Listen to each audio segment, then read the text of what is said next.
Welcome, everyone. I'm here with Dr. Alberto Villoldo, a person that I greatly admire. And I met Alberto the first time a couple of years ago when I went to Chile for a business meeting to meet with Alberto to see how we could potentially cooperate because we were introduced by a mutual friend. And when I met him, I just realized very quickly that this was a special man with expertise and knowledge that was beyond our physical and mental capabilities, was a knowledge on almost a soul level. And it touched me deeply. And I never thought that I would actually become a shaman. But after about a couple of hours with Alberto, I decided that it's time for me to become a shaman, which I did. So I joined the course of Four Winds, which Alberto has created, and did the online course, which was an amazing experience. And then after that, I've also done in-person courses as well. So it's been a great pleasure. And it's not only because as a shaman, you can help others, but most of all, it also has helped me. Now, Alberto, I would like to introduce you, but I know that you do such a much better introduction of yourself and your history. So if you can just tell us a little bit about yourself. You have written many books. I'm right now reading this one, which is an awesome book, Shaman, Healer, Sage. But you have written 20 books. You're a doctor in, and as well as been working with Indigenous people for the last 40 years. So tell us a little bit about yourself, and also what is actually shamanism? Well, Anna, I started actually in a brain research laboratory at San Francisco State University. And we were looking at the human brain and seeing if we could not only create psychosomatic disease, but could we use the power of the mind to create psychosomatic health?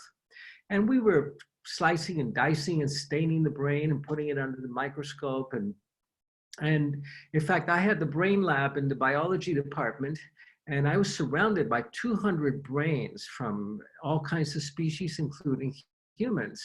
And this is our fascination in the West, is the brain. Whereas as an anthropologist, I understood that other cultures were more fascinated with what we call the spirit or the soul. So I shut down my lab and I went to the Amazon to study with people that didn't have MRIs and technology. They had the power of the mind to heal or to kill. And I discovered a world that I wasn't expecting to find. The shamans were the ancient wisdom keepers, and they mediate between the world of matter and the world of energy. And their understanding is that we are awash in a sea of energy, and that we are energy beings. And that if you can master your relationship with your inner energies and the energies around you, you can create health, and you can dream the world into being. You can co-create with these energies that they call spirit and that we call the forces of creation. And so that launched me an entirely new career. So how do you actually manage the energies around you who give you imprints? Well, first we need to understand that we're energy beings. That we need energy to function, that we need energy to create, to repair, to heal, and that if our energy factories inside ourselves are not working properly, if we're not giving it the right food and clean air and clean water and clean good fats, not sugars, but fats to burn, then we're going to get sick. So at a very fundamental physical level, which we do so well at Six Senses, is that we create health. We create health through food, through exercise, through sleep, and through nutrition. So what you have at the end of your fork is going to determine whether you lose your mind or not, whether you get Alzheimer's or Parkinson's or not. So at the very fundamental physical level, we have to eat for longevity and for health. Even in the midst of this incredible scare that we're living through today, we find that 95% of the people who are infected with this virus don't get sick. And that's because their system is strong and healthy. So if you create the conditions for health and maintain health, then disease simply goes away. This is a fundamental understanding. And I know that all of us are waiting for the vaccine and we're waiting for the medical treatment. And that's a very scientific and very masculine approach that we can then kill this invisible enemy. Whereas what the shamans would do, the wisdom keepers, was saying, hey, let's work with the terrain, let's work with the body so it becomes so strong and so healthy that only health can blossom here and grow here. So we've translated this into a series of practices that we're making available through 6 senses and that we can do at home today. You can eat for health, you can sleep well, you can protect your energy by eating organic, eating seasonally, being sure you get your phytonutrients, the plant nutrients are absolutely essential. But what the shamans were really interested in, after you do that basic housekeeping, is how do you work with the sea of energy that we're surrounded by to create your reality, to dream a healthy world into being. And that's where I think you and I share a common interest. Yes, we do, because we're in this turbulent times at the moment, and it is affecting everyone on earth, whether it's physically, mentally, or spiritually, so to speak. And there is always an invitation when things like this happen, is to look inwards, but also look at the future and dream the world into being. But if we talk about dreaming the world into being, what does that actually mean? Well, we're all waiting for things to get back to normal. The first thing we need to realize is they're never going to get back to normal. There's not going to be business as usual ever again. So we are stepping into a new reality. This infection pandemic that we have is really kind of the result of the old reality, where we were cutting down ecosystems and Ebola was running rampant, where we were a parasite really on the earth. And now we have to come up with a collaborative relationship with all the sustainers and with each other. Tremendous opportunities are going to be opening up. So I want to give you an example. I work with some world-class athletes. And a world-class athlete will envision, I remember one woman who was in the US ski team, and she was in the moguls team, and they would ski down these moguls top speed and then take flight and do a double backflip and land on their skis again. And she would visualize her run, every detail, feeling it in every cell in her body and seeing herself at the end of the run winning gold. Now, the year that we worked together, she won the World Cup in Japan. And the top athletes don't visualize themselves getting to the finish line only. They visualize themselves winning. And it's the same with this crisis that we're facing. We cannot just imagine ourselves getting through it healthfully. We have to see ourselves winning and becoming part of the co-creators of a new world. It's never going to be the same again.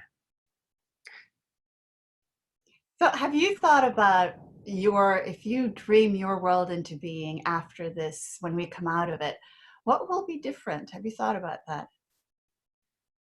Well, I think that everything will be different. And you cannot dream your little world alone into being. You have to dream the entire thing.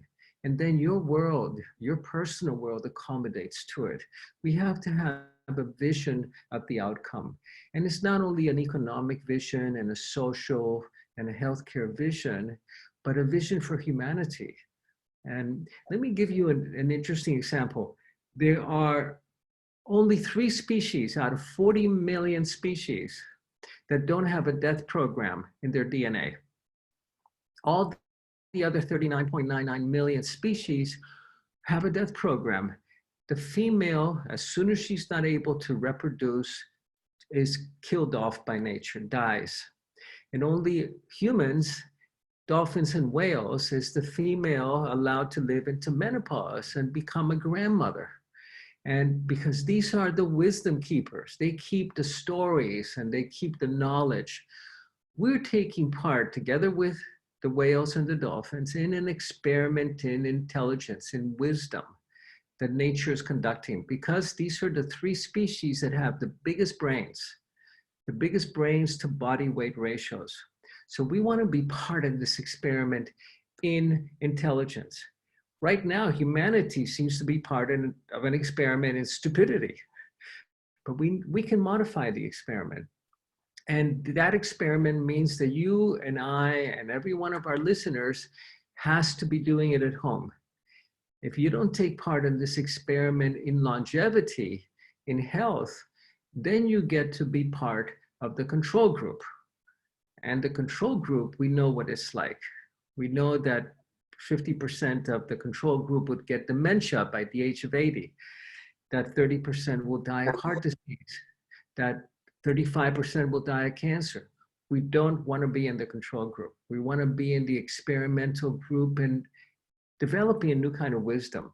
This is what the ancients called spirituality, and not religion. Religion is completely different. Religion is for basically allowing societies to not steal or rob or kill. Or spirituality is about exploration, about taking part in this experiment in intelligence, in wisdom. And that means, how do I create a wise lifestyle at this very moment? Not when this crisis is done, but today. How do I begin to practice wisdom? How do I gear my professional life towards a wisdom practice? How do I gear my relationships to ones that are based on compassion and kindness and wisdom, and not only utilitarian purposes? We have the opportunity to do it today.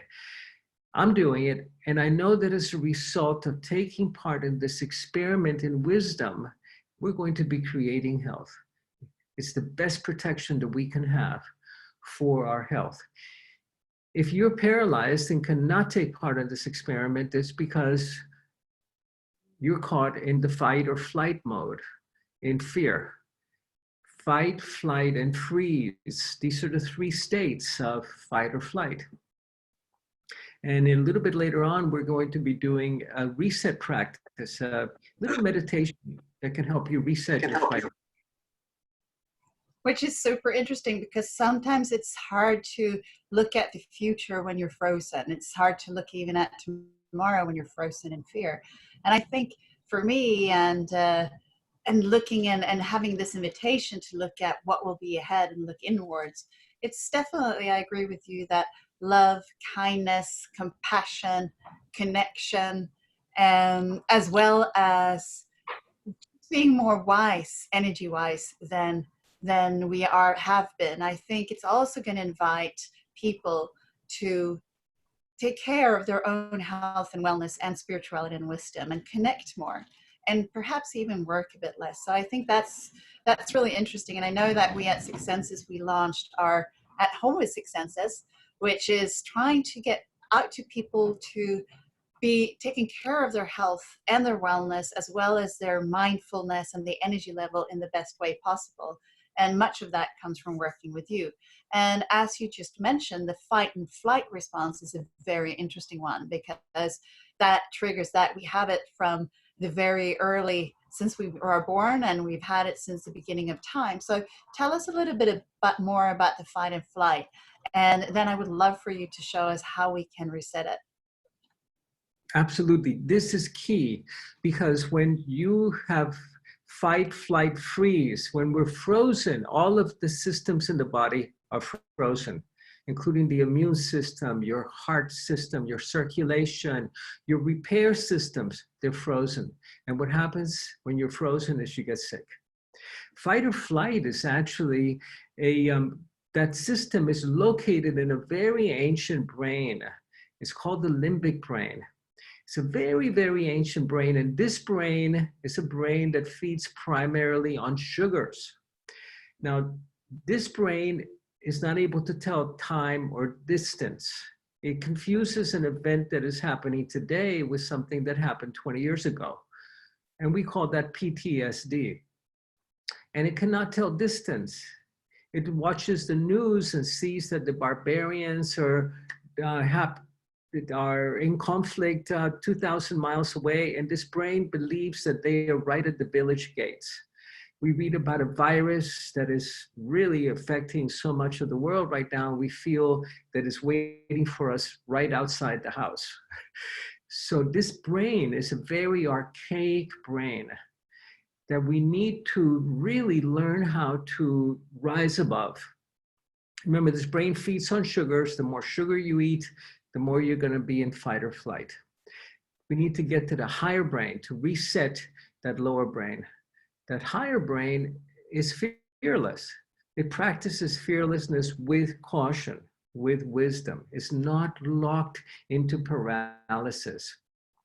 So the way that we can reset fight or flight is through the breath, and we're going to do a practice. But an interesting aside, I mentioned that I came from a brain laboratory, and even though I was trained as an anthropologist, my focus has always been on the brain. And how do we upgrade the brain to get wiser? So humans are the only species in the planet that cannot reset their fight or flight. Every other species can reset fight or flight, and you may have seen it in nature with this quiver reaction that the body goes through, the shaking reaction. The human brain is so complex that it loses the ability to reset fight or flight after about the 6th week of life. And until then, until week 6, neurologists are able to use it as a neurological test, and where they lift the baby's head and release it, and the baby readjusts with this quiver. So we're not able to reset fight or flight by itself. And many of us have lived with our fight or flight system turned on for decades. When we reset it, we find inner peace and healing happens. And we can do it through the breath. Because when we get startled or frightened, what we tend to do naturally is, and we hold the breath. And if you've seen people die, people who die when they're scared will die. They will not expire. They will not release their breath. So we can reset fight or flight like they do in the yogic practices through our breath, by inhaling to a count of 3 and exhaling to a count of 5. It's in the exhalation that we reset fight or flight, not in the inhalation, in the long exhalation. And we can do an exercise that we can do at home, and you can teach the young ones and the grandparents to reset their fight or flight. And I taught my mother how to do this a few days ago. She's 96. And she took this deep sigh after about 5 minutes of breathing with me on the phone. She's in Miami and she's a little bit scared. She's 96. She knows that she's in that vulnerable population. And she took this deep, deep sigh. And I said, "What are you going to do now, Mom?" She says, "I'm going to open a bottle of wine and celebrate the fact that I'm alive." So it gives you a new perspective. You cannot dream the world into being until you become unfrozen. And right now, so many of us, just simply by watching the news, are going into freeze. Yeah. We need to be able to come to that place where we can open that bottle of wine and have a toast with our beloved or by ourselves. Here's to being alive today. I agree, and there's so much to be grateful for right now, and just being alive is one of the greatest gifts we have at the moment. And I agree with you. So it's about counting in for 3 and out for 5. And how long should you do this? 3 minutes. 3 minutes seems to be the magic time formula. 3 minutes. And that's why you're learning. After you learn the practice, after you condition yourself to the quick reset, you can do it in 30 seconds.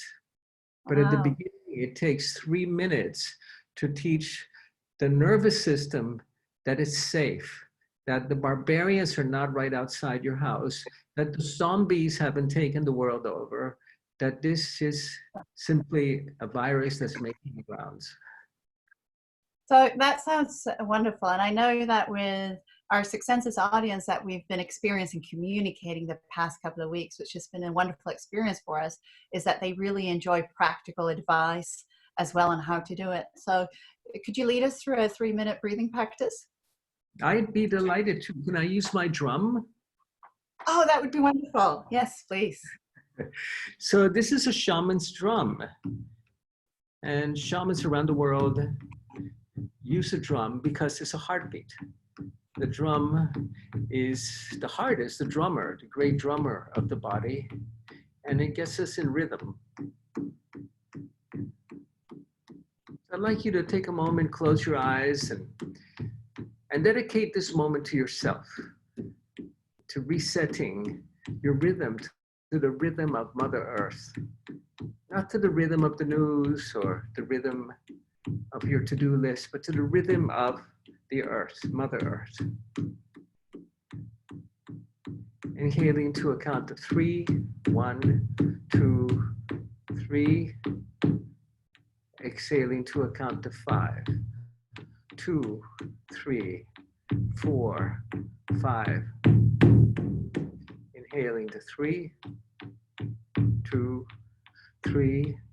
Pausing a little bit at the top of the breath, exhaling to 5, 2, 3, 4, 5.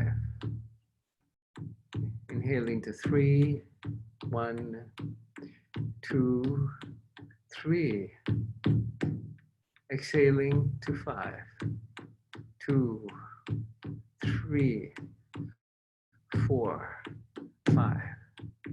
Inhaling to 3, 1, 2, 3.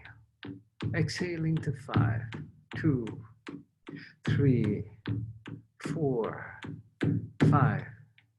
Inhaling to 3, 1, 2, 3, and pausing a little bit at the top of the breath. Exhaling to 5, 2, 3, 4, 5. Inhaling to 3 gently, 2, 3, pausing at the top of the breath. Exhaling to 5, 2, 3, 4, 5, and pausing at the bottom of the breath for a moment. Inhaling to 3, 2, 3. Exhaling to 5, 2, 3, 4, 5. Pausing a moment, inhaling to 3, 1, 2, 3. Pausing at the top of the breath. Exhaling to 5, 2, 3, 4. And you can do this at night, right before you go to sleep. If you have a hard time falling asleep or staying asleep, reset your nervous system. If your mind is racing, focus on the breath. Reset your nervous system. Inhaling to 3, exhaling to 5. And you'll find that after a few moments or a few minutes, you'll take a deep yawn.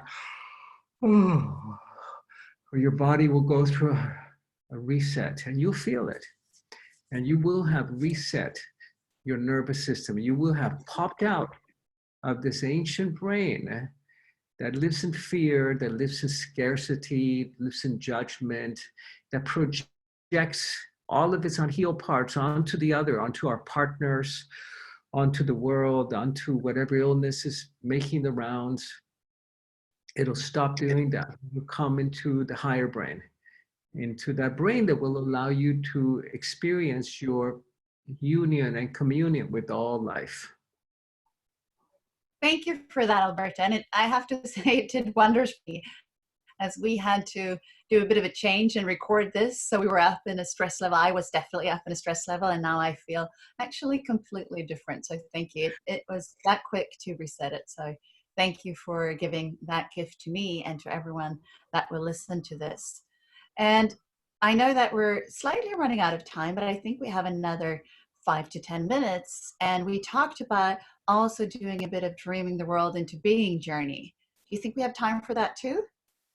Well, this is a perfect day for dreaming the world into being because today is Easter Sunday. We're in Yeah. Passover, in the middle of Passover. This is such a powerful day when there's a tremendous energy throughout the world. Remember, we are energy beings. We have an energy field that surrounds the physical body that's called the aura, but that is really generated by electrical signals in your nervous system. This is an electromagnetic field. It's an information field. It's a quantum field that connects us to the quantum field of the planet, of the rivers, the trees, the dolphins, the eagles, and every human being. And much of humanity today is celebrating resurrection, renewal. It's a time of renewal. We can tap into that energy of renewal.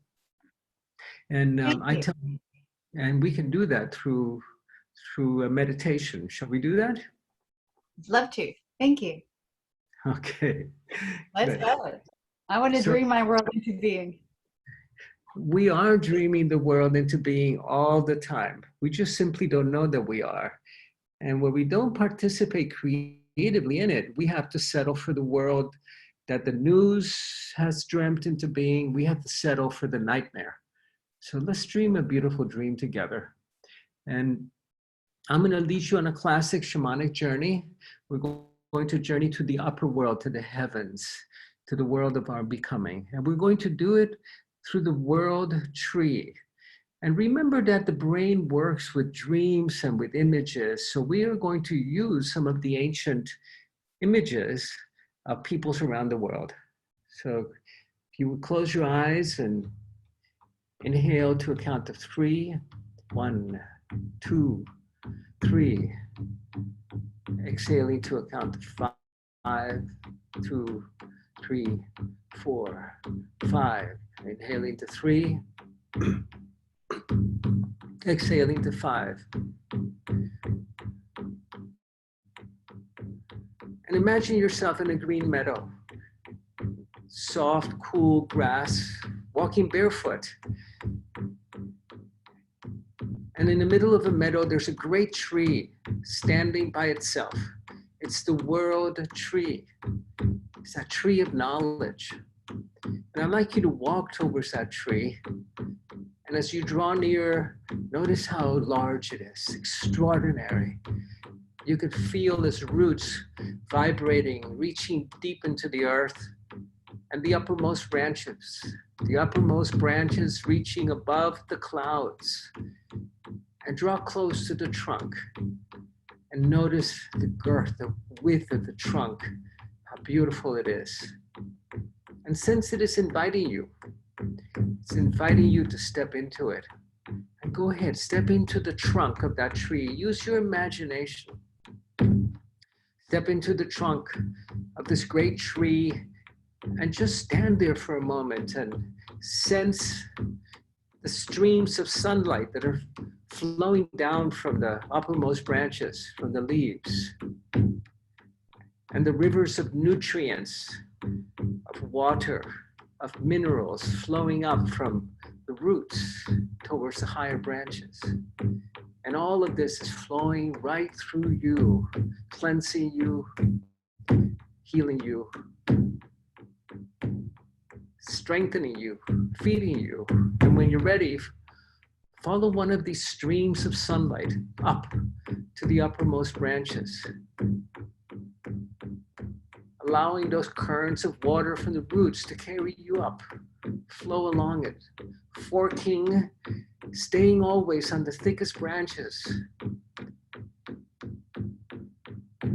going higher and higher,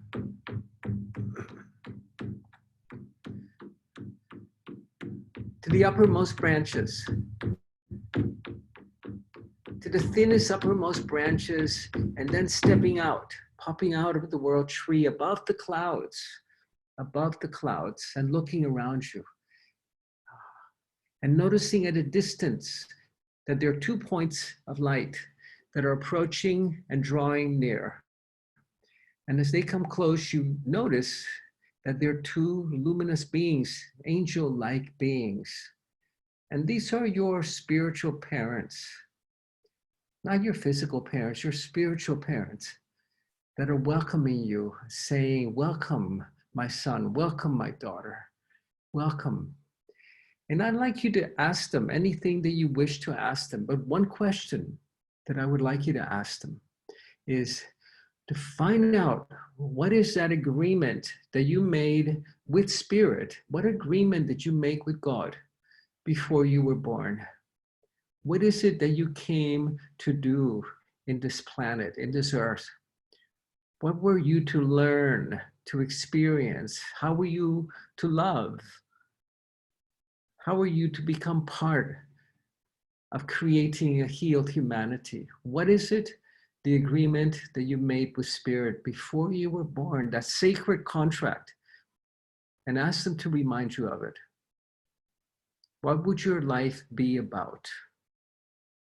How would you love? How would you live? How would you give? How would you heal? What is it that you came to learn and to do? And how did you come to serve in this incarnation that is so precious? And ask them to remind you of it. And then imagine that they're taking you by the hand.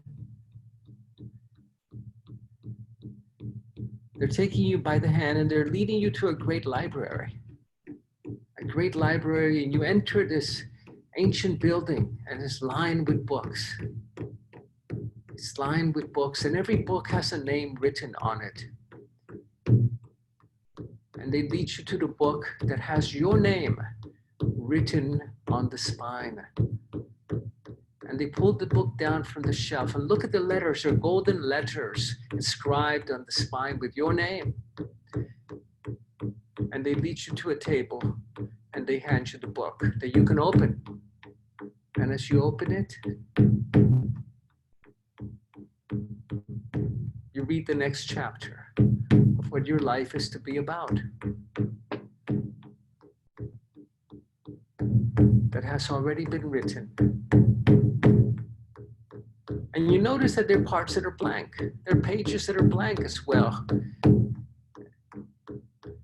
And your luminous parents hand you a pen. And they tell you it's up to you to write your story. And know that if you do not write your story, you will live out the story that was written by others. Write out the next chapter of your life. Or you may see that it's already been written, that you've already done that. And you can edit it any way you like. If there are parts you don't like, you can change them.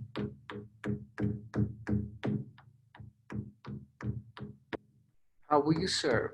How will you love? What will you learn?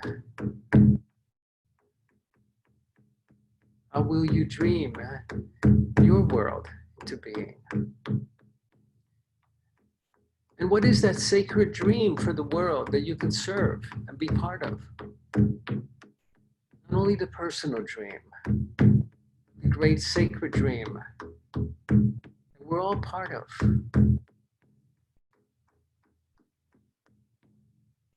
And when you finish, close the book again and return it to these two luminous beings, your spiritual parents. And notice how they put it back on the shelf, back with the books of the rest of humanity, and they lead you back to the place where you entered, leaving this library behind, knowing that you can come here anytime. You need to change your destiny, to select a different destiny. And they lead you back to the place where you entered, and you see the uppermost branches and the leaves, and you step into the uppermost branches of the world tree, thanking your spiritual parents, noticing how they received and they leave, and how you are taken now by these rivers of sunlight down the branches, down through the thicker branches, the forking branches, till you get to the trunk, the main trunk of the world tree. And stand there for a moment, rest there for a moment as these rivers of sunlight wash through you, cleansing you, strengthening you, washing away any energies you may not bring back with you. And as you feel these rivers of nutrients coming up from the roots and washing through you and nourishing you with the nourishment of our mother, of Mother Earth. And when you're ready, step out of the world trunk. Step out through the trunk of the world tree back into this meadow and turn around and bow to the world tree and thank it for leading you to the place of your becoming, of your destiny. And begin to walk now. Begin to walk towards the place where you entered. Begin to walk along the cool green grass back into your living room, back into your home, back into your body, back into yourself. And take a deep breath and exhale deeply. And another deep breath. And exhale. And take your hands and bring your hands together over your heart center. Rededicating yourself to this next chapter in your life. Not to re-editing or reworking what has been, but to an entirely new chapter, maybe even an entirely new book of your life.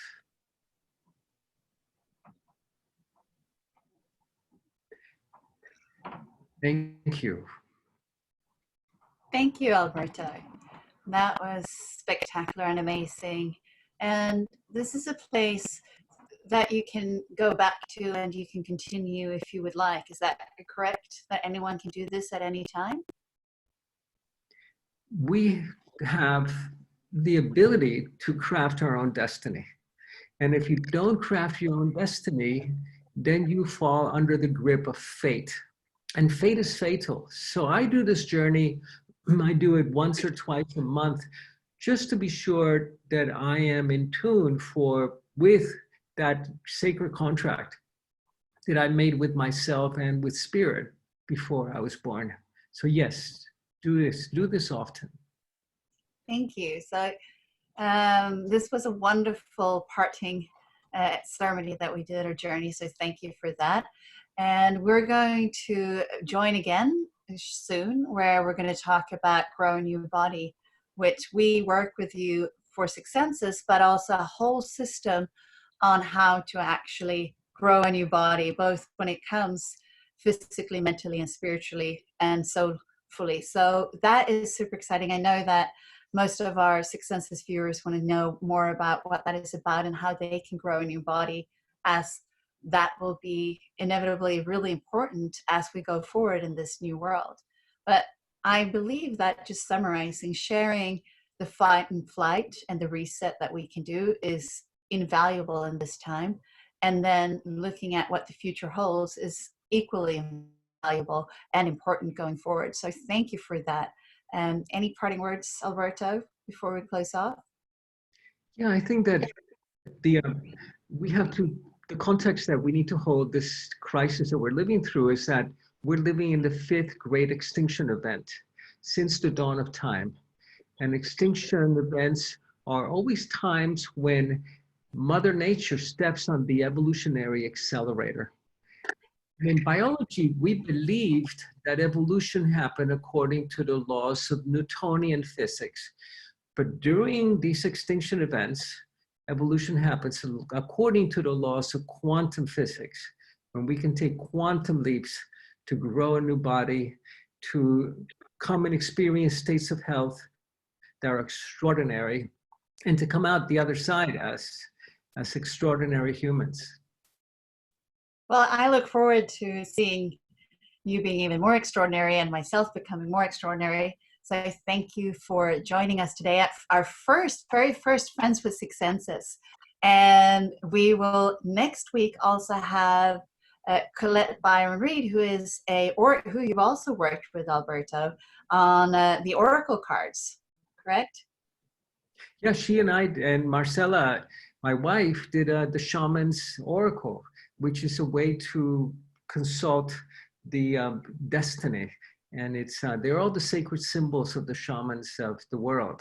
So yes, you will enjoy Colette. She's fantastic. She's amazing. And thank you for this amazing hour that we've had and sharing all your wisdom. And we look forward to connecting with you again and for you to share more of your wisdom.